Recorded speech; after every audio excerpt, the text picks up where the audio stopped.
Let's take a look at the 11 rows of 3 that will roll towards the green flag on May 28th for the 101st running of the Indianapolis 500-mile race. Starting in pole position, driving the fastest car at Indianapolis since 1996 is Kiwi Scott Dixon. The 2008 champion is looking very strong to take his second Indianapolis 500 win. In the center is Indianapolis, Indiana's Ed Carpenter. The local hero is looking to become the first owner-driver to win the Indianapolis 500 since 1998.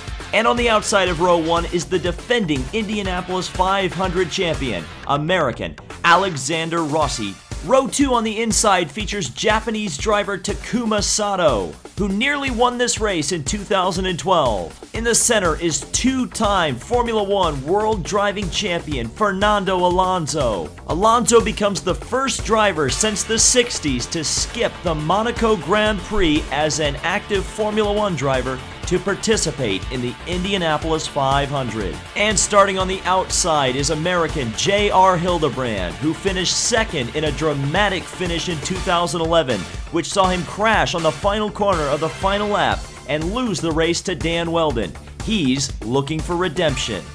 Starting on the inside of row 3 is the 2013 champion of the Indianapolis 500, Brazilian Tony Kanaan. This immensely popular driver has a great shot of taking his second Indianapolis 500 in a Ganassi Honda. And in the center is the hard luck man, Marco Andretti, attempting to bring the Andretti family its second Indianapolis 500 victory.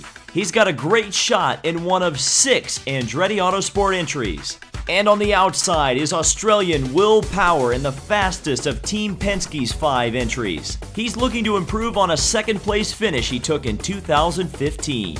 Starting on the inside of row 4 is 2014 Indianapolis 500 champion Ryan Hunter-Reay. This American driver has one of the fastest cars and should be at the front very quickly. In the center is rookie driver Ed Jones from the United Arab Emirates.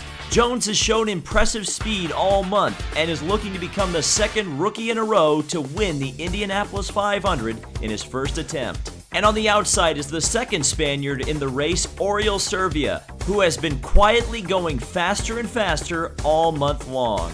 Starting on the inside of row 5 is the thrilling Russian driver Mikhail Aleshin. In the center is one of the bravest oval track drivers in the series, American Graham Rahal. And on the outside is former Formula One driver Max Chilton, who has quietly been building speed all month long. Row 6 is one of the most experienced rows in the field. Starting on the inside is perennial dark horse American Charlie Kimball. In the center is the 2016 pole sitter James Hinchcliffe. And on the outside is two-time Indianapolis 500 champion Colombia's Juan Pablo Montoya. Starting on the inside of row number 7 is Helio Castro Neves. This Brazilian is looking to become the 4th driver to win 4 Indianapolis 500s. The last man to do it was Rick Mears in 1991. In the center is Englishman Jay Howard, who hasn't driven an IndyCar race since 2011. Nevertheless, he's shown impressive pace. And on the outside is IMSA regular Sage Karam, who's always fast at Indianapolis. If he can make it to the end of the race, he will be in contention for victory. Row 8 is perhaps the most surprising in the entire field, featuring 3 drivers with race-winning potential. On the inside is Penske's latest hire, American Joseph Newgarden, who finished 3rd in the race last year. In the center is defending Verizon IndyCar Series champion Frenchman Simon Pagenaud. And on the outside is Colombian driver Carlos Munoz, who has twice finished 2nd, including last year. On the inside of row 9 is 2015 Rookie of the Year Gabby Chavez, driving for a brand new team, Harding Racing. In the center is another driver local to the Indianapolis area, Connor Daly. And on the outside, driving for sports car team Michael Shank Racing, the 2015 Freedom 100 champion, Jack Harvey. Row 10 on the inside is the only female driver in the race, Pippa Mann. In the center, driving for another brand new team, Juncos Racing, is American Spencer Piggott, starting on the same place in the grid he started last year. And on the outside is 1996 Indianapolis 500 champion Buddy Lazier, who will be starting his 20th Indianapolis 500. And the final row, row 11. On the inside is Colombian Sebastian Saavedra, making his first IndyCar start since 2015. In the center is Indy Lights veteran American Zach Veach, who suffered a heavy crash in practice just before qualifying.